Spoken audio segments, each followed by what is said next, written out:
Hi, everyone. Welcome to another session of Domestic Violence Connection Circles with Samra. Today, I am really thrilled and honored to have a dear friend of mine, Zena Chaudhry, with us, and she is joining us to talk about safety planning. She's the CEO of Sakeenah Homes, which is the first women's shelter of its kind, especially catering to Muslim women and communities, and really breaking down the barriers to access and support for diverse communities. Thank you so much for joining us today, Zena. I'm so thrilled to have you here, and I'm just so in awe of your work and so inspired. I've heard Zena speak, and I spoke alongside her at an event, and I just was her biggest fan. And I was like, yes, I found someone who's just as committed to this cause as I am, even more so. And she's just a force to be reckoned with. So we're really, really thrilled to have you. No, thank you for inviting me and having me on. It's a huge honor speaking, next to you here. You've done so much. I was saying to you, you've done so much for this community, and you've done so much for women and children. And without knowing it directly, you've saved many, many lives of people who have found that courage after hearing your story or after reading your story to seek that help, and knowing that abuse is wrong and that they deserve better. So thank you so much, because you've done a lot for women and children, and you've helped empower an entire generation, knowing that what they're going through is not acceptable and not right. Thank you so much for your kind words, Anna. And that you hit it on the head there, right? Because it's about knowing what's happening to you is not right, and there are options.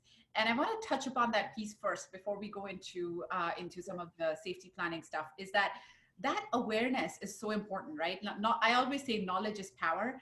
I spent 10 years of my life in that abusive marriage, believing and being told, and I had no way of knowing otherwise, that I would get deported if I were to leave my marriage, and I will not get access to my kids and custody of my children because I was without education and without a job and without income.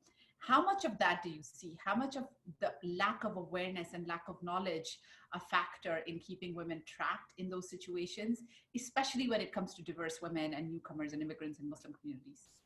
I think we see it a lot, to be honest. I was just having a meeting yesterday when we were talking about this, and the whole thing was, there's so many misconceptions, and these women, especially immigrant women, believe everything that is told to them because they have no knowledge of the systems here. They don't know the laws here. They don't know the processes here. We used to have something in Canada called the conditional PR. That means a person that sponsored you would have to live with that person as a spouse for X amount of years, and that no longer exists. But it's still being fed to women to this day that, if you leave me, I sponsored you to come here. They're going to deport you. The kids are going to stay here, and you're never going to access again. So why would you do that? Why would you leave me? And we have so many women who come to us with that belief, saying, I don't want to lose my children. Like, I don't want to leave this country without my kids. If they want to send me home, they can, but I can't lose my kids over this. Like, I'd rather bear that abuse for years and years and years until I can leave legally. And we have to tell them that, you can legally leave anytime you want, especially when there's abuse. Like, there's nothing holding you back. But these misconceptions are, I think, they're not only in regards to legal services or legality around being in Canada, but I think there's also a part that comes in with culture and with religion. So, in many religions, we see that people misrepresent what is said, and people misrepresent kind of the teachings of that religion, and just twist it and turn it to whatever they want and feed it to these people, feed it to the ones who are abused. And I think the same thing with culture. So many people, we've had women who have come to us and have told us, and so many women have said it, that I'm so surprised that the same, statements being said so many times, which is, our moms always say it's death over divorce. Like, we'd rather have you dead than divorced, because we can't help you when you're divorced. When you're dead, we can, we bury your body and we move on with our lives. But when you're divorced and you come back to us, especially when you have kids, it's a huge burden and we can't take care of it. We've had women who have come to us after years and years and years of suffering abuse, and their parents have had knowledge of it, or their families had knowledge of it. And the reason why they haven't left is because they've said that we can't help you. Like, when you're divorced, and especially if you have kids, like, we can't do anything for you. You're going to be single for the rest of your life, and we can't take care of you. We don't have the means to do it anymore. So I think it's not about we can't, like, it's also because it's also parents saying we don't want to. Yeah, well, that's what the we can't is, right? It's not always necessarily financial Yeah, like Yeah. single motherhood is a bad word, divorcee is a bad word. Like it's just, there's so much shame and stigma that surrounds it. And I can't tell you, so many women even reach out to me saying that that's the biggest thing that holds them back, is that what will people say? My family will go against me. I will be ostracized and marginalized from my community. I will be shunned by society. And as human beings, we want to feel connected. We want to feel accepted. So that fear of isolation and that fear of being rejected is so strong that they tolerate abuse for years and years. Absolutely. I think that's one of the biggest things that we see, that why people don't leave. And why when they leave, they go back, because they've spoken to family, and the family's like, listen, like, he'll change. Like, you just give it time, he'll change. He's getting used to this whole You gotta marriage earn thing. your stripes, right? You gotta earn your stripes. You gotta go through all Exactly. so many Time. years, and then finally, after 20 years, he might respect you. Exactly. Or after 20 years, he might, stop hitting you every week. So, we've had women who have come to us, and one of the women who came to us got slapped the first night of her, like on her wedding night. And she bore abuse her entire relationship. We have girls who come to us who are abused by parents or siblings. We have women who come to us who are abused by their son-in-laws. We've seen so much. Like, I think the kind of stereotypical abuse situation that we go to is that of a spouse.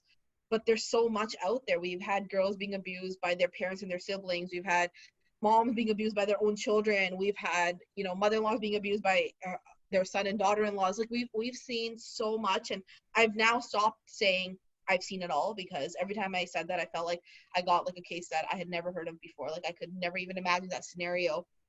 But there's so much out there, and it hurts so much, because all I can think of is these are members of our community, and they've suffered for this long with so many resources around them and no way to connect with these resources. And they've suffered for this long because they didn't know, because nobody talks about it, because everyone wants to throw like a rag over this. Like, it's a taboo topic. No one wants to talk about it. But the only people that benefit from not talking about it are abusers.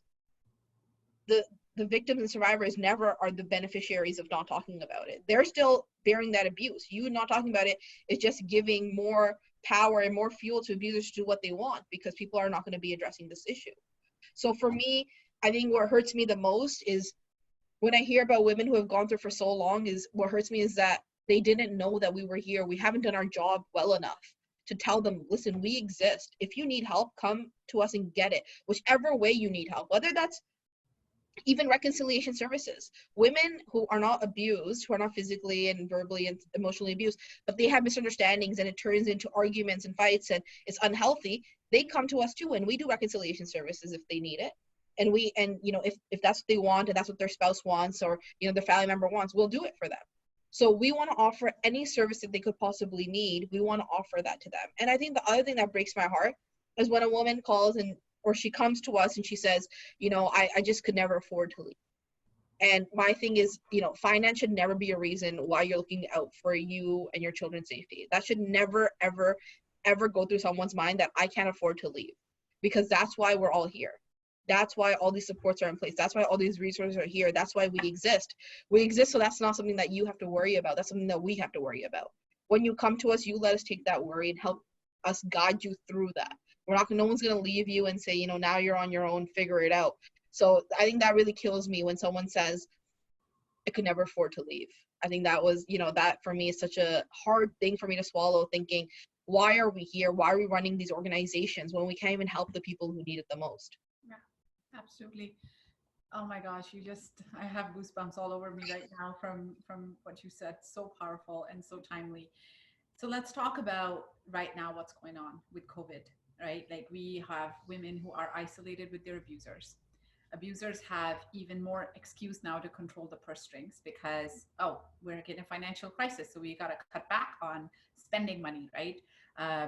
Women don't have access to finances anyway, especially like if they're being abused, they're probably being financially abused, and now that's even at a higher level. Then you've got victims being isolated with their abusers, who are feeling frustrated, who are feeling like at the edge, and they have probably lost their job. They're already feeling insecure, or they are already insecure because they have abusive personalities. And who are they going to take it out on? Who becomes the punching bag? It's the victims.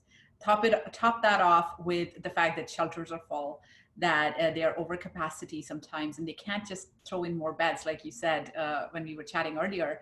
to take in more women because of social distancing rules. So it's kind of like being in this pressure cooker of an abusive situation with no way out.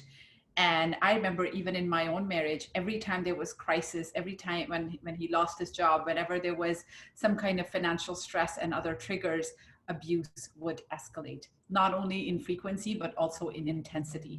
It would become more physical, more violent. And I'm sure you're seeing a lot of that now. So could you just like describe a little bit of that for us? Absolutely. Yeah. Like you said, we're seeing it twofold. We're seeing a rise in the number of calls we're getting, and we're seeing a rise in the type of abuse that's happening. It's getting more intense, it's getting more violent. Emotional and verbal abuse is now turning into physical and sexual abuse.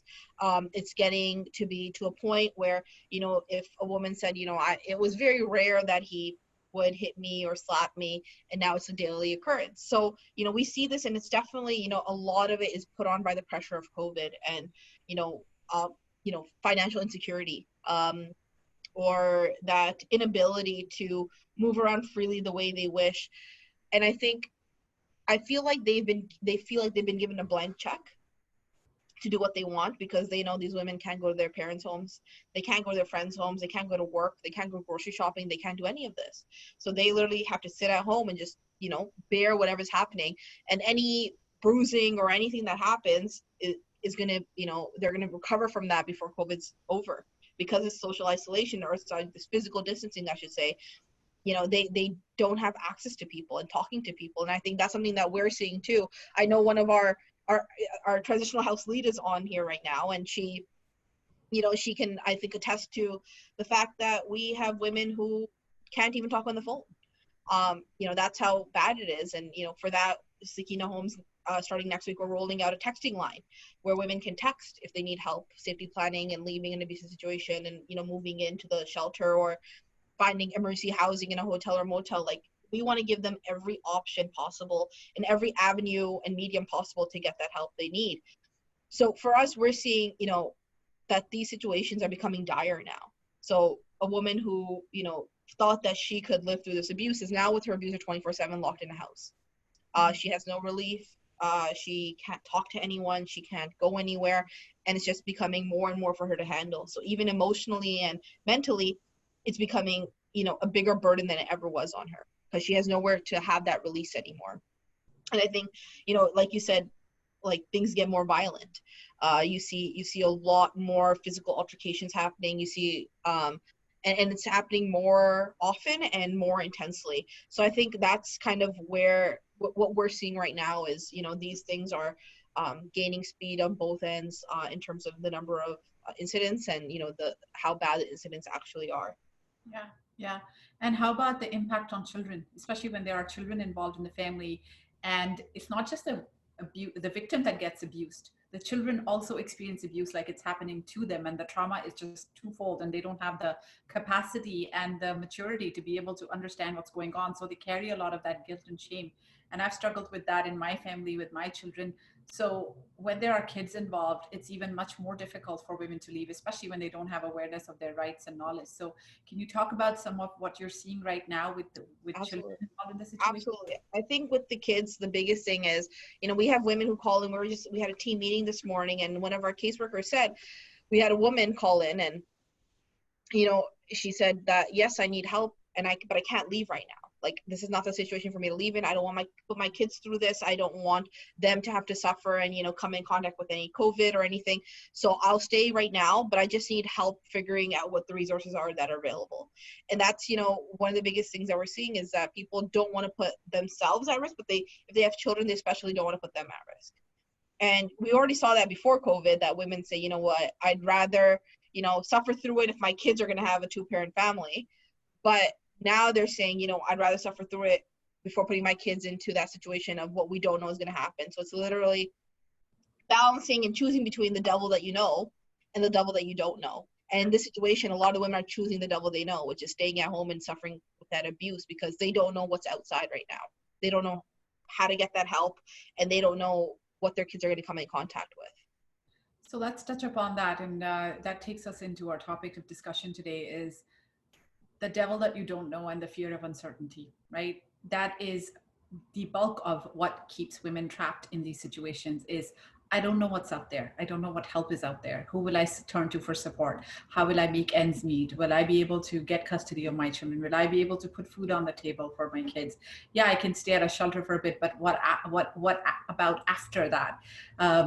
What if I'm never able to make it? And especially when in abusive situations, when your confidence is already at an all-time low, and you've been hearing words like you're useless, you're worthless, you're good for nothing, you're never going to make it, and you hear that on a daily basis, you internalize it and you start believing it. So in those situations, that lack of knowledge, that lack of awareness, and that fear of uncertainty becomes this invisible mental prison that you're trapped in. So I always say knowledge is power. The more knowledge you have, the more planning you have, the more successful your attempt at leaving will be. And we all know that leaving is not a one-time thing, it's a process, and it happens over time. So every little step you take, every little piece of knowledge you gain, every little awareness that you have, and every step you build into your plan, it makes you more prepared to leave and less at risk of going back after you leave. And I'm sure you're aware of the statistic that women go back on an average of 7 times before they're finally able to leave. I myself went back 5 times before I was finally able to leave. So talk about the importance of having a safety plan. And then we'll get into the different components of it. But if you can just share the importance of having that, and what are the different things that go into it, and then we'll tackle them all one by one in detail. Sure. So safety planning, I think, is one of the things that we do the most, especially with our remote cases. So not only do we have traditional shelters, but we work across Canada remotely as well. And that can be anything from emergency housing in hotels and motels, to food cards, to grocery cards, to mental health counseling, to safety and sustainability planning, whatever it looks like, legal assistance, wherever they may be across the country, we help with that. So one of the biggest things that we tackle usually is safety planning. And that safety planning is very important because it's a bunch of different steps. It's thinking about leaving and knowing what resources are out there for when you do want to leave, taking steps while you are in a situation of making yourself safe. So if you're stuck in a home, for example, right now with COVID, how do you make yourself safe? Choose a room where there's no weapons. Choose a place that you have easy access to run out of the home or the apartment. Ensuring that, protecting your children, making sure they're not in a place where they can then be injured as well.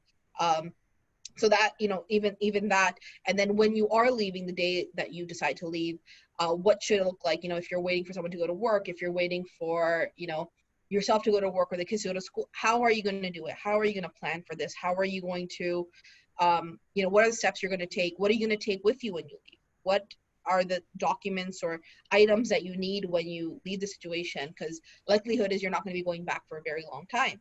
So what are you taking with you? Any legal documents, any jewelry, any electronics, making sure that your location services are off on your electronics. And then once you leave, what are the steps you take to protect yourselves and your children? What about school? What about work? How do you do this? There's so much, there was a really big push for women to get leave for domestic violence from work, because usually when they would leave and they would go to a shelter or they would go to a family member's house, the partner would show up at their workplace the next day and the women were there because they couldn't take time off. And so you're basically just putting them back in that situation. So I remember a year and 2 years ago, there was a big push for allowing women to take time off for domestic violence, because they knew that their abuser knew where they worked and they would show up at work. And that has happened so many times that we know. So safety planning has so many different components, and it's such an important thing to do. Even if your abuse has never gone to the level where you feel like, you're going to be physically abused or anything, always having a plan in place is important. So whether or not that means, you're going through that physical abuse at that moment, or whether, you're terrified that it's going to happen, or you're worried that's going to happen, always having that plan, that's how you're going to protect yourself and your children. Let's talk about that a little bit, Zena. That sometimes abuse doesn't get to that level where you feel like your life is in danger. In my own marriage, the abuse got really, really physical only towards the end, when I was afraid that he might kill me one day in a fit of rage. So for the bulk of it, it was emotional, it was psychological, it was verbal, there was some physical, but most of it was non-physical. In those situations, first of all, how much how much of that do you see in the women that you serve? And also, how does a safety plan look different in situations like that? Yeah, so we do see that. I mean, I think we have a good mix of, cases of women who are physically abused, uh, financially abused, emotional abused, verbal abuse. So I think we have a pretty good mix. But I think safety planning looks different, because for physical abuse, which is obviously is usually one-on-one type of abuse, you need to know what your surroundings are. So like I said, go into it if there's an argument starting and you know it's become physical, go into a room where there's no weapons. Don't be in the kitchen. Don't be in a place where there's things that he can easily pick up and throw. Ensure that you're close to an exit. Make sure that you're not around your children. Your children are in separate rooms so that they're not also affected by this, one, seeing the abuse, or two, eventually becoming part of that abuse. Whereas for emotional and verbal abuse, it's about how to, decrease attention in that situation, what to say at that time, what not to say, kind of how to protect yourself in that situation. Not necessarily, saying that, oh, you're right, but how to de-escalate that situation in that moment so that you don't ever get to that point where you're scared for your life at that time. So there's, every type of abuse looks very different. And women who call us, they, the first time they talk to us for our intake process, it's not necessarily true that they're going to give us full details of what's happening. It's usually, you guys offer these services and this is what I'm in need of. And at that time, we understand that, it's not going to be the time that we get the most information out of them, because, they don't know us from a hole in the ground. And, who are we to be like, tell us everything about your life in this first phone call. So definitely, assessing the situation as we go, how severe it is. So, are you safe right now? To when do you think that you will want to access any services? Do you think you want services remotely? Do you want them in-house? How do you want them? So, definitely determining how we're going to help them in that situation as well.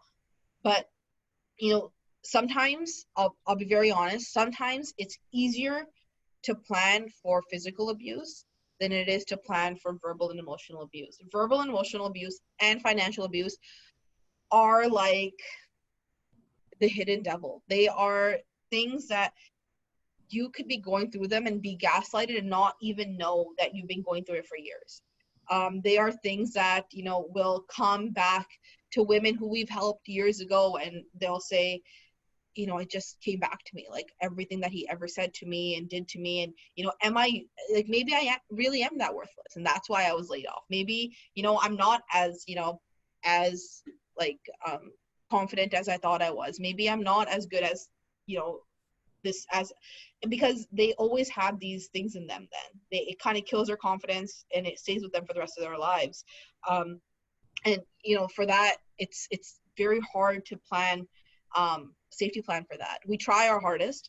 Obviously every situation is so different, but that, to be honest, like physical abuse, it's easier to safety plan for that because we know, like, logistically, this is what you do, this is where you should be, this is where you should not be.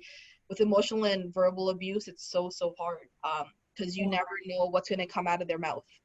And, with physical abuse, the scars are visible. So people believe you. Sometimes with emotional abuse, people don't even believe you. Yeah. But he looks so amazing. He treats you like a queen when you go outside. And abusers are really, really good at masking things and packaging them in little nice bouquets of roses and gifts and all kinds of fancy dates.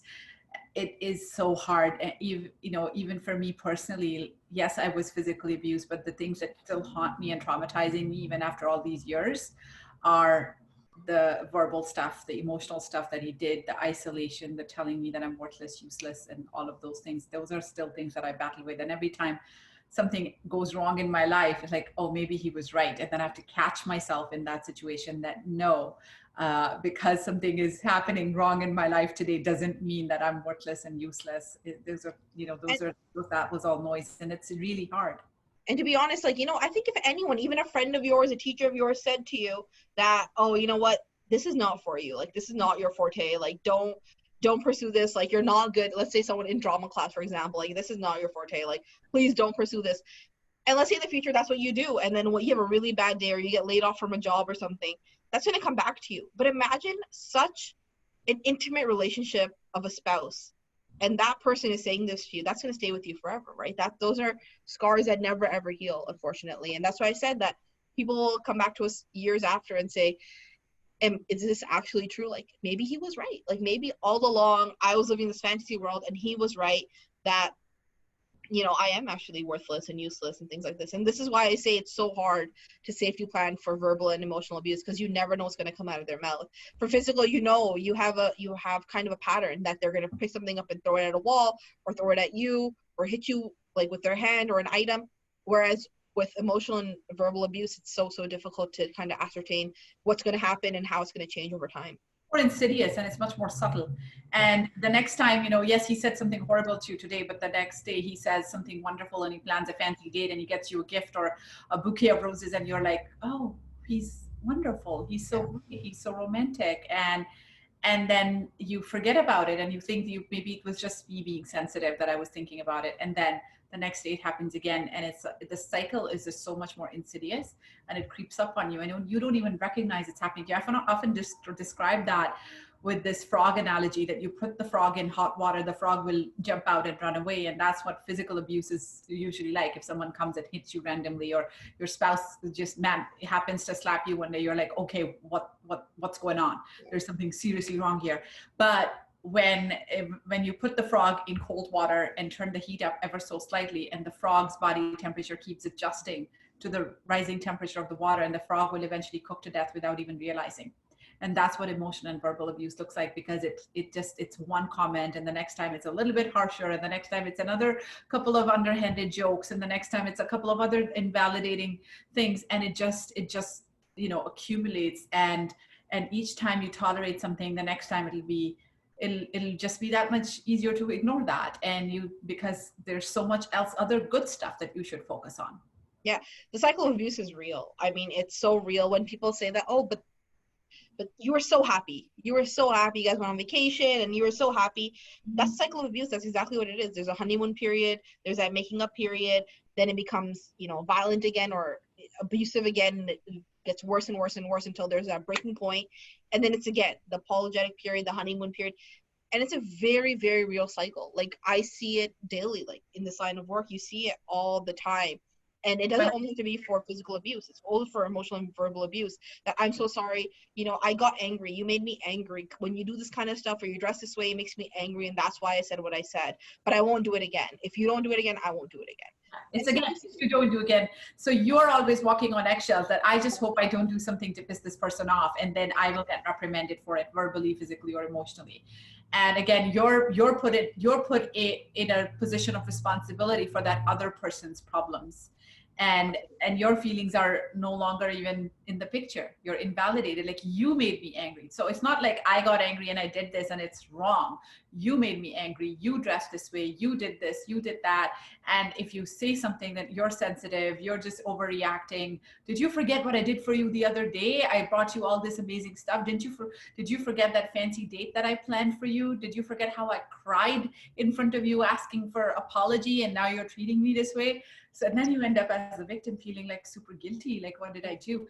And I want to also touch upon, the progressive cycle even after a woman leaves. So because these situations and these narratives are embedded in your brain, and these patterns that you develop through going through abuse for so long, I think it takes subsequent relationships as well to be able to recognize, like, sometimes you put up with things in future relationships that you should never put up with. And so do you see women coming back to you with repeated forms of abuse, sometimes with other partners? We haven't, I don't think right now, I don't think we've ever seen it with new partners that they've come back, but definitely we've had women who've come to us and then gone back, and then come back with different, like, something else that's happened, and then gone back and then come back and something else has happened. It's gotten worse and worse over time. And each time there's that apology period, and, abusers are then propped up by community members and other family members who are saying, come on, he's asking you for forgiveness. Like, you won't even forgive him for this? Like, it was just a slap, or it was just, he got angry one day, and, he's not like that, exactly. He's apologizing. Why aren't you giving him another chance? Or what is wrong with you? Why aren't you, like, exactly. you have a man who actually apologizes to you, like, there are so many men who never even apologize for their behavior. Yeah. I remember, when I've been married for 10 years and I was abused, but now I can see that at that time I didn't even know what was going on. The first time that cycle of abuse diagram was put in front of me was when I went to my first ever counseling session at the University of Toronto. I was a student there and I stumbled upon the Health and Counseling Center. And when I told the counselor what was happening to me, and my narrative was like, can you tell me what's wrong with me? Why do I always make mistakes? Why do I always mess up? I don't know why I seem to always make him angry. How can I be a good wife? How can I be a better mother, a better daughter-in-law? How can I keep him and his parents happy? Maybe if I cook better food, wash better clothes, keep the baby quiet at night, etc., things will get better. And that's when she said to me, Samra, it's not your fault and you're being abused. And that's the first time I saw that cycle of abuse. And I remember, I can't ever forget that feeling. It was like this electricity going through my body as I was looking at that diagram. I just saw my entire life depicted in a diagram on a piece of paper. And I just could not believe it. I looked at it and I looked at her and I said, this is my life. How do you know this is what it is? Like, this is exactly what happens. And it's been happening for years. And in that moment, everything that I had internalized for all these years became external, and there was a name for it, and it was abuse. And I could actually think that, okay, if this has been researched, if this is on a diagram, it's not just me. It is really not my fault. And you're right, the cycle of abuse is so real, and it is such a powerful tool for helping women realize that it isn't them and it is not their fault ever. Absolutely. I think, that's one of the things that we see, like, and I think the biggest thing is, talking about it. Like I said, at the beginning, that you've helped so many women and children without even knowing it. And that's because you talk about it. And, people who can be living through this may not even know they're going through it because nobody's talked to them about it. No one said that this exists and it happens to other people. They think that their situation is just unique to them.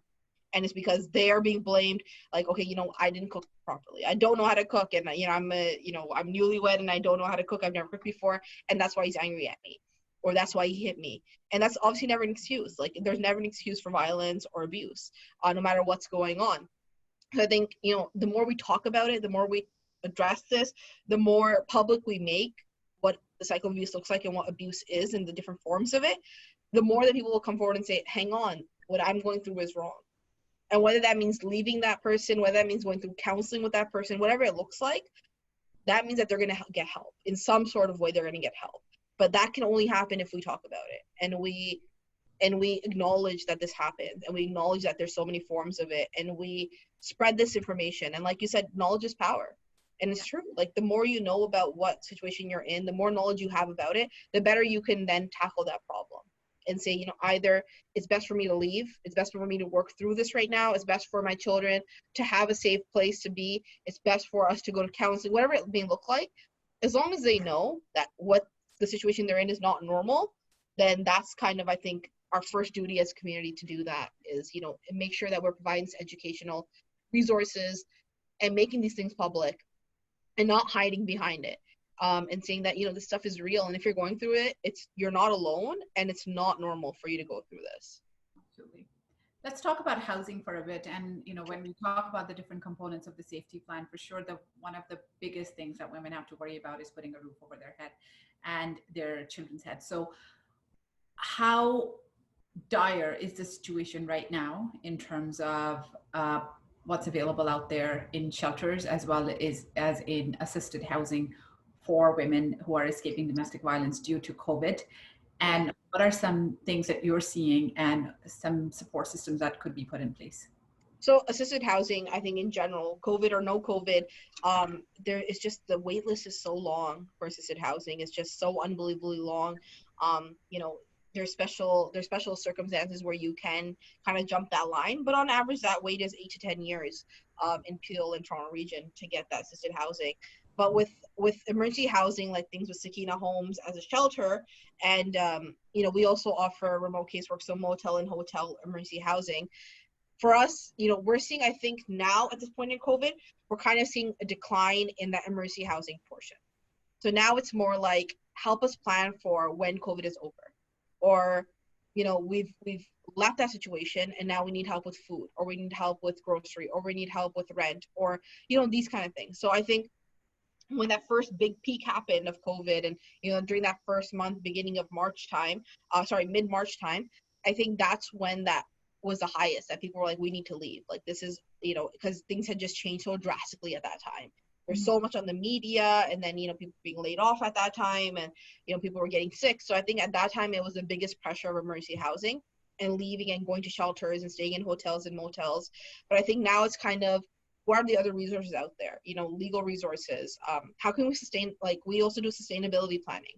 So once you leave the shelter or you leave emergency housing, how do you get back on your feet? How do you start over for yourself? How do you get that long-term housing? How do you get a job?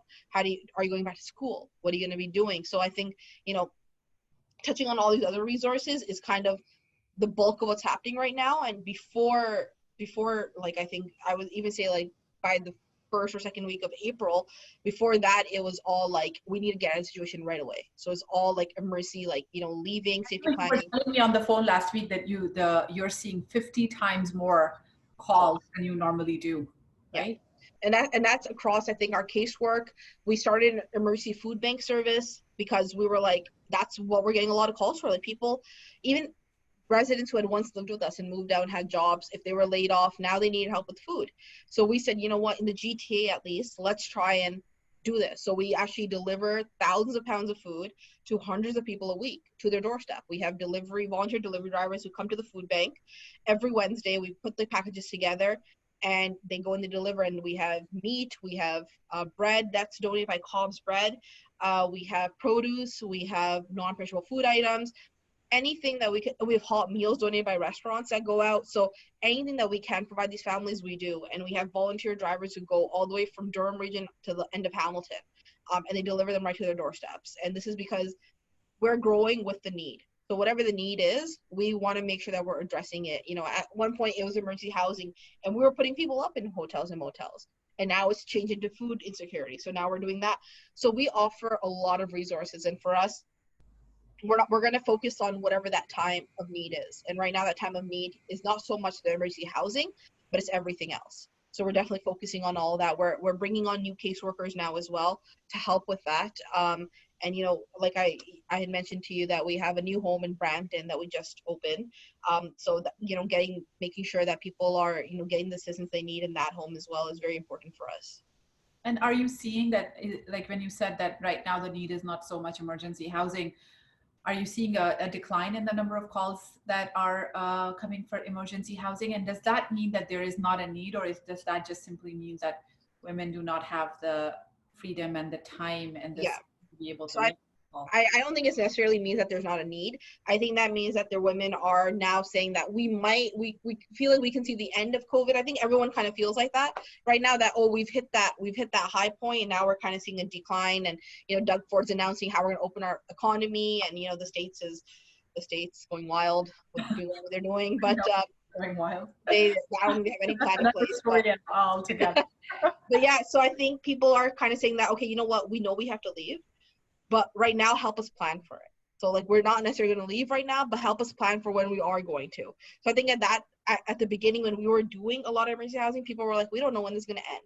People are saying it's going to be around for 3, 4, 5 years. So we need to leave now. And now I feel like they're saying, okay, we might see when it calms down and comes to an end. So help us plan for that time. So I think now that everyone's a lot more like calm about the situation, they don't want to leave necessarily right away, even though they know that they do need to eventually do it. They feel like, the devil they know might be the better option right now, but help us plan for the future. So tell me more about that, Zena. When a woman is in that situation, she's in that situation and she realizes, okay, maybe right now is not the right time for me to leave because of COVID and because of what's happening. So I'll wait it out for another 3 or 4 months until things are getting back to some form of normal and then make my move. During those few months when she's still with an abuser and she knows that she will eventually leave, she has that plan in place or is building that plan, how can she keep herself safe and not put herself at risk of, let's say, being killed or badly beaten and things like that? What advice do you give to women when they've decided to stay for a little while longer so they're not leaving right away, but also so they're in that balance of like building a plan to leave, also keeping themselves and their kids safe right now.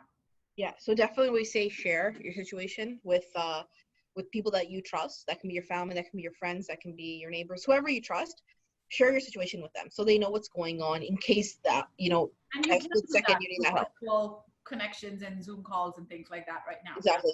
Yeah. Texting, email, however it may be, might not be able to get onto a phone call, but however maybe just let people know that you trust of what's going on, so that in the off chance that in that split second you need that help, someone already knows the story. So it's not like, you're all of a sudden being like, well, I need to leave, because it's like they know the story and they know that if you call or if you text something, that means it's time for them to come and help you. So we say, share your situation with people that you In fact, trust. I just want to quickly interject here. Not sure if you saw that hand signal from Canadian Women's Foundation. I saw that there were the signal they were doing. Yeah. Or a Zoom call or a video call, which is a signal to whoever you're talking to call the police on your behalf if things get to that point. Yeah. And I think they're doing it at pharmacies and things as well now. And they're telling pharmacists to keep an eye out for it as well. Yeah.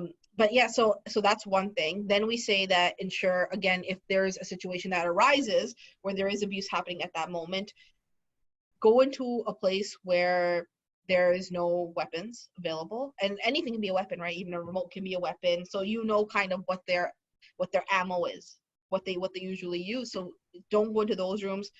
Put your children in a different place. Try to get as close to an exit as possible if needed. If you feel like you're going to have to leave right away, start planning to do that as well. So start putting things aside that you need to take with you, whether that is documents. Go through a checklist of. Yes, we have a checklist that, yeah. Can you just share a few of those things with us? Sure. So it's documents. That means your marriage certificate. That means your birth certificate. That means your license, your passport, your children's passports, their birth certificates, anything that you may need moving forward, anywhere from school registration till, getting a divorce, anything that you may need, you grab that. Jewelry. So any valuables you have, take those with you. And then electronics. If you have electronics, take those with you. Turn the location services off, though. Like, that's one of the biggest things that we would say. Turn your location services off. And if you don't know whether location services are on, keep them off. Don't turn your devices on until you're in a safe space, and then someone can help you, and let them know. First thing that you gotta let someone know is, can you help me turn off location services on my phone or my device, whatever you're utilizing at that time. And then, of course, if it comes to we are planning for a specific date to leave, then how are you going to leave on that day? So, I'll give you an example. If we have a case of a woman who works or does not work part-time, and her husband goes to work in the mornings, and, she knows that she has to drop her child off to school, that morning, don't take your kid to school. That morning, come to us or go to wherever you're going to go. Call the police, let them know that you have your child so that there's no missing persons report that's filed. Let the school know your child's not coming in today, so they're not calling, whoever the emergency number is on the phone. It could be your spouse, and saying that this child didn't come into school. Make sure you tell your friends and family that you are in a safe space, and including the police, let them know you're in a safe space as well, so that if anything ever comes up, that they are not worried for your safety or the child's safety. Again, let your work know as well that you're going to be taking some time off, and because usually that's where the abuser will go, is that they'll be like, do you know where my wife is, or do you know where this person is? Well, they didn't come home last night, and they'll make it seem like it was just a normal, situation. And they didn't come home though, so just wondering if they came into work today. So ensuring that's done. And then long term, it's of course, if you see your abuser in a Walmart or in a Freshco, or what if you see them? What do you do in that situation? And that happens in suburbs. It happens because I sometimes go to a Walmart right next to my house, and sometimes I go to a Walmart that's like 20 minutes away because I know there's not going to be a line, or I know that they have the best flavors of Gatorade there. So, you never know where you're going to run into somebody. You may not run into them directly, but someone who knows them. Exactly, yeah. And they can tell them that, oh, this person's here. Yeah. So what do you do in that situation? In that situation, you leave as quickly as possible. That's not to say you drop your eggs and you run out of the store, but like you leave as quickly as you possibly can and ensure that there's no one following you when you're leaving. So there's obviously every case, there's a lot of details to the planning. This is just a brief overview of kind of everything that we go through. And then there's, of course, safety planning once they move into their own home. So, you know, what kind of places should you be looking for? We have a lot of women who are terrified of basement apartments, and they're like, we're so scared because, you know, it's so dark and there's no windows, and what if one day he finds us, or, you know, she finds us, and we can't escape, we can't run away because no one can see that this is happening, this abuse is happening. So again, safety planning with them even when they're looking for their own homes, and ensuring that, you know, we're making them as safe as possible, making sure that, you know, if needed, they're getting an alarm system, making sure that when they're going to court, there's someone going with them, so they don't feel that trauma, they don't feel that they don't feel threatened by going into the courtroom and seeing that spouse there, and saying that, you know, I can't do this, forget it, like, you know, I'll go back. So I think definitely there's a lot of different components to it, and then we take it step by step with them. We ensure that, you know, they have the support moving into whichever direction they're going in with their services, that they have that support with them the entire way through. Yeah, that's great. And when they do go into their new home, and they probably, because, you know, I last session we had in last Monday, the session was on family law and domestic violence, and we talked a little bit about restraining orders, and most restraining orders have some kind of a time limit on them, right? And usually when a woman will go into her new home, maybe that restraining order is no longer valid or it's run out of time. So that safety plan is even more important to make sure that you're being vigilant and you are feeling safe with yourself and your children. But what are some other provisions that a woman can take in that situation when there's no legal backing now? It's just her and her kids, and there's no anonymity of being in a shelter. It's her on her own. What kind of things do you see come up, and what kind of precautions can women take? And So sometimes this applies to women who leave and they're not necessarily going to a shelter right away. Like, I never went to a shelter. I went to live at student housing at UTM campus, and I told the campus police over there to do more patrols around my home. And there was also a restraining order in place, which lasted a year. And after that, I was feeling a little bit more safe, and I had told the police to do more rounds. But talk about that with me a little bit. Like, when there's no shelter involved, what are some precautions that women need to be aware of? So definitely we let them know that, tell the people closest to you where you are. Have them have a time that, you know, you're checking in with them. So whether that's 8 p.m. or 7 p.m. or 10 p.m., whatever it may be, have a time that you're checking in with them. And if you're not checking in with them, that should be a red flag. Mm-hmm. Make sure that you have a code word with them, so that if something happens, it's a very basic word that you can either text them or say to them on the phone, and very quickly that they know then that you have to come to that location, like your home or wherever you may be. We've actually gone to the police with the women, and we've told them, listen, the restraining order might be over, but we just want to let you know that she lives at this address, so that if you get a call from this address or anywhere close and this is the name, then it's a domestic violence situation, and it can get really, really bad really, really fast.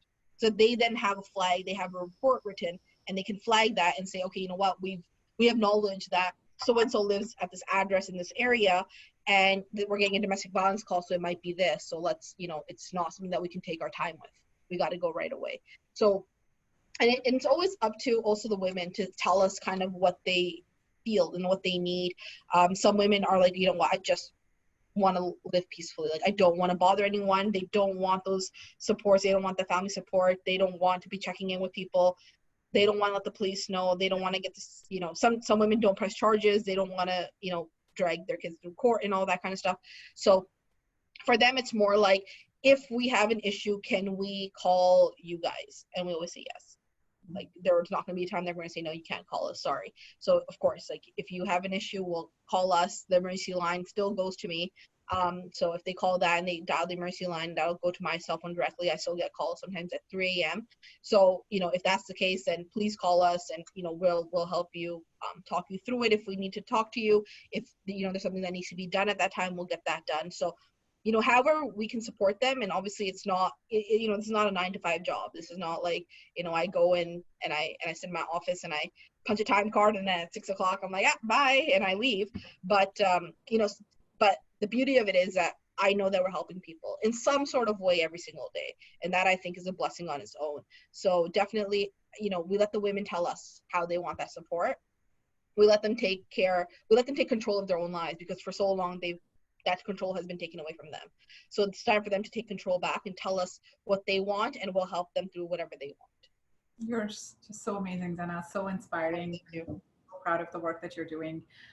It's so true. Like, you haven't been in control of your own life for so long, and that autonomy and agency and control is so important. So when people ask me, how can I support my so-and-so friend, I said, ask her that question. How can I support you? There's no formula. Every woman is different. Every woman is unique. Every situation is unique. And you have to treat them on a case-by-case basis, and you have to make sure that you put the ball in their court and ask them. They're adults and they're in agency, and they have agency and they have control of their life. How would you like me to support you? What do you need? How can I help you achieve your goals? Right? And I can almost sit here and say, listen, I've been doing this for so many years. I know, you have to leave. Like, this is abuse. You have to leave. But I have to sit back and I have to say, listen, these are your options.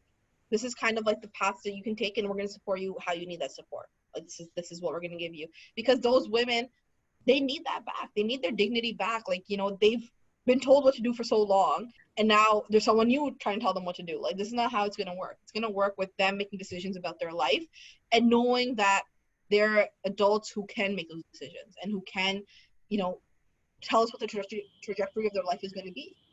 Absolutely. And I'd say that also about people who are supporting these women, like friends and family. Sometimes but even as a mentor, and even though I'm a survivor myself, but sometimes when I am talking to some of the women that I mentor, and if I see them, having bad day after bad day, and this has happened to me in the past, where I felt like, I'm telling her to leave and she's not leaving. And, you tend to get frustrated. So, and people who are especially not survivors, who haven't been in that situation, they tend to think, but I'm doing whatever I can. I don't know. It's not sticking. She's not leaving. And I always say, it's not your job to tell them to leave. It's your job to say, whatever you decide to do, I'm here to support you. Because what has happened to that woman for so long is that she hasn't been seen. Her needs haven't been seen. Her feelings haven't been validated. She feels invisible. And just by being there for her in a non-judgmental and 100% supportive way, you're showing her that she matters. You're showing her that she deserves better and she's worth more. Absolutely. And that is the biggest gift. And like I said, it takes a number of times to be able to leave. Leaving is not a one-time thing. It's not linear. It's a process. You'll try to leave, then you'll go back, then you'll sit with it for a while, then something else will happen, then you'll try again, and then you might fail again, or you might think that, okay, I can't do this, or he might come back crying and apologizing, and then you go back again. It takes sometimes months, sometimes years, and every journey is different. Every woman is different. Her situation is different. Absolutely. So giving them that agency is so empowering to them. Yeah, and so they might not be going at your pace. Let them go at their pace and be absolutely non-judgmental in your support. Even if you go back, listen, I'm here for you. Because the last thing a woman needs is to feel that if I go back, I can't call this person ever again because they're mad at me. Yeah. And the next time when the abuse is there and it's coming back even worse, then she won't give you a call. Yeah. She'll feel even worse, and then she'll feel even more bad about herself and may never be able to leave. So be absolutely non-judgmental in your support. It's absolutely agree with that. Yeah, I always say, treat others the way they want to be treated, not the way you want to be treated. I do that too. That I knew. Okay, great. But yeah, because it's so true. Like, one person may be facing, like, if there's two women and they face, let's say both of them for 10 years have faced physical abuse, one might say, I'm ready to leave, and the other might say, I don't think this is the time for me to leave. Like, you can't just sit there and be like, if you're abused and it's been 10 years, everyone leaves, so it's time for you to leave. She might have other things going on in her life, and she might have other ideas. Mm-hmm. So we have to support them, basically. Our vested interest is in their safety and supporting them into being the best version of themselves, and in supporting them and their children and the choices that they're making. So for us, that means people say, oh, why don't you just leave? If I were in your situation, I would never tolerate this. Well, that makes her feel like crap. Exactly. Because she's like, oh, that means I'm just a weak person. Yeah. No, she's not. She's strong and she's a warrior and she has to do it at her own pace. Exactly. 100%. I agree with you on that. So talk to me a little bit about the finance. So we talked about the checklist of things that you need to get, take with you. We talked a little bit about housing. What can a woman do when she doesn't have access to finances? She may not have her own bank account, or there may be a joint bank account. And if she takes money out, he will know. She may not have access to a lot of financial stability, etc. So first, what can she do, and what are some of the things you see in that department there? So a lot of times we see that women either don't have their own accounts or they have a joint account, and that joint account, the day they leave or that week they leave, is completely wiped out. So they have no access to anything. So at that point, we step in, we provide that financial assistance. We help them. The first thing we do is, if they are not employed, we help them apply for welfare right away, because that's, they're going to be getting, if they can show that they are separated and they have no source of income, they'll be getting an income right away. And in that meantime, in that time, we can help them either apply for school, or we can help them apply for jobs and, help them get back on their own feet so they do have a sustainable source of income coming in. A lot of women aren't even receiving the child tax benefit in their name or in their bank account. So it's all in the husband, even though the kids are with them. So, ensuring that we're getting all that done with them, budgeting with them, teaching them about finances, about taxes, about how to file things. We have women who come to us who have never seen a bill in their life. They don't know what, a minimum payment or interest charges are on a credit card.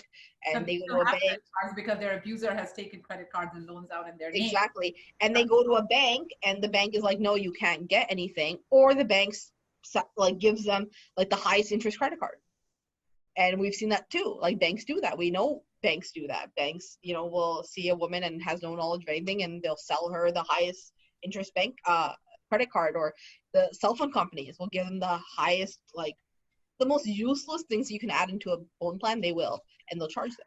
We have women who come to us with $125 phone bills, and I'm like, I've never had that in my entire life. Yeah. How could you be paying this? And all they're doing is calling 2 or 3 people a day. So, ensuring that they know all this. I think that's never been able, I remember I didn't even know how to get my car fixed or even fill gas in my car at one point, So yeah. One of the things we offer actually at Sakeenah Homes is life skills. So ensuring that they know kind of from start to finish what they need to know to get and that can be as little as how to go to Walmart. Some women have never been allowed to go to a Walmart. How to go to Walmart, doing a grocery trip with them, doing a shopping trip with them at Walmart, how to use self-checkout, how to go to the checkout, how to pay by credit card, how to pay by cash, doing all this because, they've never done it before. Or even how to use public transit. So getting onto a bus, what do you need? You can either have a Presto or you can have money, or I don't think they have tickets anymore or tokens, but, how to do all that. And this is the bus line you take. And if you get lost, this is who you talk to and, who is. And it literally, sometimes you have to tell them that these people, you can't just ask anyone on the street because they're strangers and they don't always want the best for you. So it's really we try to delve into as much as we possibly can based on the situation. We have women who come to us who work, obviously, who know all this, but for them, they've never dealt with the bills of the house. So, when they get their own place, getting hydro in their name, getting, electricity and water and all this into their name is a whole process with them, and trying to help them figure that out. How to apply for taxes, having these tax clinics for them and ensuring that they know when that deadline is and what they have to save for, what taxes they will have to pay, what they'll get back, kind of budgeting with that. So it's really every case is very different with that planning process, but finance is a really big thing that we see. And financial abuse, I think, is one of those forms of abuse that people don't look at and don't really recognize, because they're even if a woman that abusers use to control their victims is finances. Yeah. And even if a woman says, well, I have a credit card and I can use it however I want, at the end of the day, the day you leave that situation, you don't have a cent to your name though. That's the thing, right? So you are controlled by your finances. As long as you're with him, you have money. But the day you leave, you have nothing. We had a woman who came to us and she's like, if I ever leave, no one's going to help me. She's like, I drive a very nice car. We have a cottage. We have a very nice house. We have boats. if I ever leave, no one's going to be like, oh, let's help her because she has a lot of money. But she's like, in reality, I don't have a bank account. I'm not joined on any bank accounts, and I don't ever have cash. Yeah. So she's like, the day that I leave, I will have nothing to my name. And she's like, that's what scares me, is that nobody's going to help me because they're going to say you have so much money. But they don't know that I don't have access to any of that money. Yeah. So I think, that recognizing financial abuse is a very big thing too. People think that, it just means being able to spend money, but actually means having freedom over money, over your own money, having freedom over spending and expenses as well.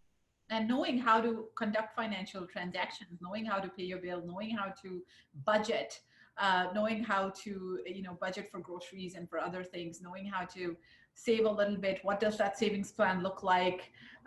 Those are so important. And sometimes when we sit down, like back when I used to do a lot more casework, I used to talk to sometimes like to the women, and I would say, well, did you ever feel like it was important for you to learn how to do this? And they're like, no, because he would always say that I don't want you to worry about this. And they're like, that was not a woman's his way of taking care of us, that I don't want you to worry about this. Like, let me pay the bills. You don't have to worry. Like, why are you worried about when bills are due and all that? Just let me worry. And they're like, that was just one of the ways that we were like, he's taking care of us, is that he never wanted to share what our financial status was and how bills were paid and how things were done and what money we even had in the bank account. He would always say to us that you're going to be taken care of, don't worry. Yeah. And so they're like, we have no knowledge of what even we had in that bank account. Talk to me a little bit now about legal aid. And a lot of times when women are coming out of these situations, they will need legal representation to be able to get a restraining order, to be able to get custody and access, to be able to get spousal support, child support, to be able to maybe get exclusive possession of their matrimonial home, or even a share out of their equalization of property. So it's a very, very intimidating area. Family law is, and even just the last session that I had with the family lawyers, like it was just, there was so much to cover, and we got through a lot of it, but then there was like we had just scratched the surface. Yeah. So how do you help set up women with legal services? And if they don't qualify for legal aid, or maybe their lawyer through legal aid is not that great and they want to get another lawyer, what are some things that you see? And also maybe some gaps in awareness that you see when it comes to legal access?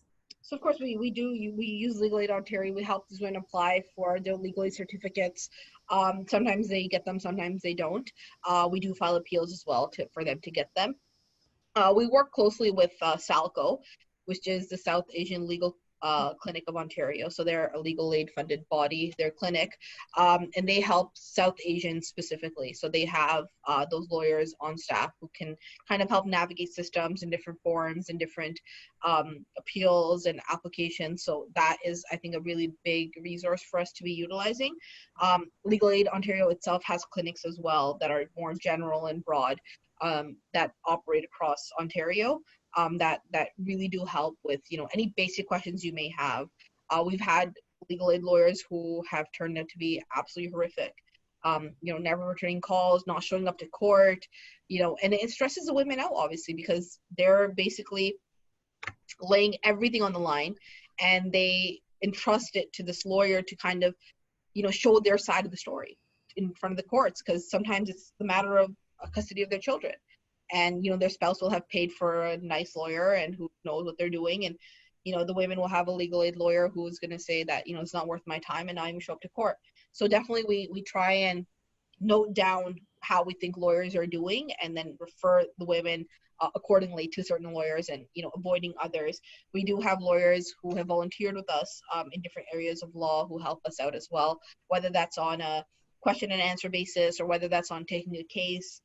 So we try and help as much as we possibly can through this area, but we're not opposed to also helping them kind of fund a lawyer for a certain amount of hours, and trying to find that, because at the end of the day we want them to have the best representation possible, in order to help them in the best way forward. For sure. Thank you so much, Zena. I know we covered a lot today, and there's still so much more to cover. But I will just pause here, and I will give people on the call an opportunity to be able to ask questions. And I know Sohini has raised her hand. So Sakeenah, I'm going to allow you to talk, and then you can unmute yourself, and you can ask whatever question is on your mind. Hello. Thank you, Samra. Thank you, Zena. It's lovely to meet, you guys, such powerful women. So it's an honor. Thank you so much. Thank you. Likewise. You're wonderful. You're joking. Oh, I wouldn't be anywhere else right now. So anyway, my question sort of goes back a little bit. So I'm going to step back into this. Zena, you said something very important out there about how women who've survived domestic violence and intimate partner violence, they may have come to a position where they're now stronger, and their lives are much more richer and healthier. But when they look at other women who are going through this, there's this sort of victim blaming going on out there as to, I ran away from it because I got strong and I fought back and I, got out of it. It's your turn. And if you don't do it, it's your fault that you're not getting out, right? So the reason why I'm asking this is because I was part of two conversations like this where the survivor was extremely critical of the the person who was trying to actually get out of this kind of a bad relationship, right? And there was just no way to convince the stronger survivor here that what she was doing was victim blaming. And so I wanted to ask you, what are, like, for someone like me who's an ally for domestic violence survivors, how should we have this conversation with survivors who are now stronger, and to sort of have that position of empathy towards other women? Where do we start that conversation where it doesn't become even more like there's no convincing them, right? So yeah, I'll leave it to you. Just Thanks. I think that's a great question. Yeah, Zena, jump in, and then I think one of the biggest things is, no matter who it is, whether it's someone who has survived, so whether it's someone going through it, whether it's just a normal community member or friend, I think if we have that ongoing narrative of we have to give women the empowerment to choose their lives and take control of their lives, however that may be, that's very important. I think that's the way to get through to these people without singling them out and saying that, it's because of what you said that I'm saying this. Is if we have an ongoing narrative and it's a consistent narrative that, people are going to choose their own lives, and our duty is to give people control over their lives. We're not here to tell someone that you have to leave and you have to go apply for a divorce and get full custody. That's not our job. Our job here is to guide them through. And I think even not working for Sakeenah Homes, even just being a community member, I think our job is to give them options and guide them. But at the end of the day, it's their choice to control their lives. And that's what we're trying to give back to them. We're trying to give them back that control. And by being the polar opposite and saying, if there's an abuser and there's the abuser saying, you deserve this, don't leave me. And on the other end, there's a polar opposite of, how could you be so silly? This is abuse. You have to leave. Both parties are not giving her control. Both parties are not giving her the autonomy to make a decision over her own life. And that's, I think, wrong. I think what we need to do is saying, if I was a survivor, I would say, I went through this and it actually took me time to get through this. And what actually had me, make the decision was XXX. Not, how could you not leave? It's been, X amount of years. How could you not leave right now? So I think definitely if it's an ongoing narrative, then we're not singling out any one person or group of people. Then we're that's our narrative moving forward. That, our job, and as a community, we're here to give autonomy and control back to people who have had taken away from them. Absolutely. I'm just going to add a little bit to that from a personal standpoint. Being a survivor myself, it is imperative that as survivors, we look within and realize and just reflect on how hard it was for us. For some women, maybe not so hard. And I've heard this too, Sohini, from other survivors. Oh, what, you stayed in it for 11 years? Like, what was wrong with you? Like, why did it take you so long? Like, I would never tolerate it. The first time you said something to me, I was out of there. Well, I would say, good for you, right? Your situation was different. Mine was different, right? There are nuances to everything. Leaving is so complex to begin with. And then when you have children and when you are coming from a newcomer background and you have other barriers and you have family shame and stigma, and sometimes, for example, in my case, my father was an abuser. So I saw that in my family, I normalized it. And so for years, I didn't even think something was wrong in my marriage because I'd seen it with my parents' marriage and that was the normal for me. So there's so many different nuances and layers to your experience. So just by saying that, oh, it's, I left for so and so early and why aren't you leaving? It's extremely invalidating.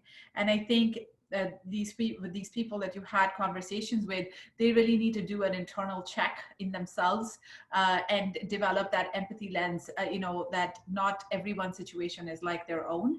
And being supportive to victims means non-judgmental support, means unconditional support. And again, like Zena said, giving them agency and power to choose when to leave, how to leave, and whether to leave now or later on. That's in their choice, and we need to give them that power, and we need to support them unconditionally. And we need to let them know that whenever you decide to call us, even if it's a month from now, a year from now, 10 years from now, we are here for you. And you are not going to be any less strong in our eyes. So I think, that's something that I would say to these women and to these survivors. And if at some point you see that it's still not getting through and it's getting frustrating, draw a boundary. You can't help people who don't want to be helped. You can't help change people's narratives and their minds if they're so stuck in their ways that they're not even willing to keep an open mind. So as much as you'd like these survivors to really develop that lens of empathy, it has to come from within, and they have to be willing to listen and understand first. And if they're not, then you have to draw a boundary for yourself, because ultimately otherwise you start to do yourself more harm than good. When I run into people like that, and I will do my best to give them that lens and share with them why they're probably not, supporting someone the right way. But at some point I also have to say, okay, is this some cost, or is this worth the effort? So I hope that helps. Absolutely. Thank you so much. That was very helpful. Thanks so much. Yeah, absolutely. Thanks, Sahini. So I know we're quite over time. It is 7:20 now, and I really want to just give you a chance to share some last thoughts, Zena, and also just to just what's on your mind right now. What is scaring you? What's keeping you up at night? And what is the message that you would like to give to women out there who will watch this later, and who might be in those situations where they feel that home is not the safe place for them, but they don't have anywhere to go right now. They're feeling trapped, they're feeling isolated, and they're just in dangerous situations. Just some hope, some inspiration. What keeps me up at night, is working. But I think the thing that scares me the most is when I hear people saying, well, I didn't have an option. I didn't have a choice. There was no one there to support me. I was here all alone. I don't have friends. I don't have family who support me. I didn't have the financial backing. I, didn't know where to go. And to that I say, if you pick up the phone and you call us, and if you don't want help from us, we will refer you to any place that you wish to go. We will help make that referral happen. We will help you in whichever way you need. You want to live in the shelter, we'll help you. You want to live somewhere else and still receive help, we'll help you. That's what we're here for. Whichever way that these women and children need our assistance, we're here to give it. No questions asked. We're going to give it to them in the way and the manner that they need it. And that's, I think, the biggest thing at Sakeenah Homes, which is when I started Sakeenah Homes, that's something that I really want to focus on. Is it's not our duty to say, we have a shelter and we offer these services, so if you want them, you can come to us. It's our duty to say, we'll come to you regardless of how it may be, and we're going to help you with what you need. Our services have changed from the day that we opened. We've added services on based on the need that we've seen. So we're not saying that, this is what we offer and that's it. Like if we don't have it, we'll figure it out. We're going to help you figure it out. We're going to be there every step of the way. You need something that we don't offer, we will research it with you, and we'll get through that process with you, make those referrals, and from there we'll learn, and we'll adopt those processes as well, so that in the future if someone comes to us, we know how to get to that point. We know how to do that. So I think don't ever feel like there's no option. Don't ever feel like there's no way out. There's always going to be a way out. There's always going to be help around the corner. Please just reach out to us, reach out to someone who you trust. Reach out to someone who you think has knowledge of resources. Doesn't have to be us necessarily, but please reach out and get that help, because no matter what, there's going to be someone out there who's going to help you. And I can guarantee that. Like, that much I can guarantee, that there's going to be someone out there who's going to want to help you. Absolutely. Absolutely. And you'll find help in the most unexpected of places. Like, I didn't go to a shelter or others violence against women services. However, I did get support from when I eventually reported him. I did get support from university. I did get support from the financial aid office at the U of T. Even though they're a student aid office. However, because I was a student, and even though I was affected by domestic violence, they were able to research those things with me. And I remember one time my financial aid officer actually just started to Google resources in front of me. Like, okay, I don't know this, but let's figure it out together. And I just felt so amazing in that moment that there is somebody out there who cares about me and cares about my situation and is really willing to go that extra mile to help me out. So you'll find help in the most unexpected of places. There are other resources out there. There's Assaulted Women's Helpline you can call. There are other victim services in different regions you can call. There are counseling services that are starting to offer virtual counseling. I know, Zena, you talked about that a little bit as well. We have that available. Yes, we have free counseling over the phone and over Skype. So if that's something that someone needs, we offer that for free as well. Absolutely. And one of the things that I love about Sakeenah Homes is that while yes, your starting focus and the bulk of your clients are Muslim women, but you are very inclusive. And you were telling me that women from even across the country, not just GTA, are reaching out to you for support and help, right? Yeah, so we say that we're a Muslim organization that's here to help everybody. We started off with that lens, like you said, because we're like, there's not many resources out there, so why not? And then now we've kind of morphed into anyone who calls us will help them. Absolutely. Well, thank you so much, Zena, for all the work. Thank you so much. I appreciate it. It's been an honor and such an eye-opening conversation today, even for me. And I've been an advocate for this cause for a long time, but I learn something new every time I speak with you. So thank you so much. And I'm just so inspired by your passion, your commitment, and your dedication to help women and children in need. For people watching and listening, thank you for joining. Thank you for watching. Thank you for sharing. Please share widely. This is a free resource that I offer week after week. We bring in different guests, and next week I have another family lawyer who's coming in to talk about especially what she sees in the Muslim community, the diverse community, the immigrant women, newcomer women, refugee women. Sometimes women have language barriers, and that intersectionality approach to family law and domestic violence, and it will be very informative. And eventually I'll be talking about different topics like impact on children and the importance of financial control, whatever little steps you can take to build there, and lots and lots more. For future ideas of topics, please reach out to me, write to me, samra@samrazafar.com. You can contact me through my website as well. And I look forward to hearing from you. And thank you everyone for joining. Thank you very much. I appreciate it. And share. Please spread and share. You never know who you can help. You never know who may need to watch this. You never know that little spark of inspiration, of courage that you can ignite in someone can be life-changing. I've been on the receiving end of it. Sometimes someone would say something really simple, and for them it would be nothing, and for me it would be life-changing. So you can do that by your actions, and it could be as little as sharing a resource or pointing them towards these videos or other resources that are out there in the community. So please do your part. Like Zena said, and like I mentioned, the importance of community support right now is even more imperative, because women are isolated in their own homes and they don't have access to the traditional methods of support as much as they did before. So thank you, everyone. Thank you once again, Zena. It has been an absolute honor. And I look forward to having many, many more conversations with you about different topics and doing some amazing work and changing and touching more lives. Thank you very much, Summer. I really appreciate it. Thank you. All right, everyone. Have a wonderful week and see you next week. Take care.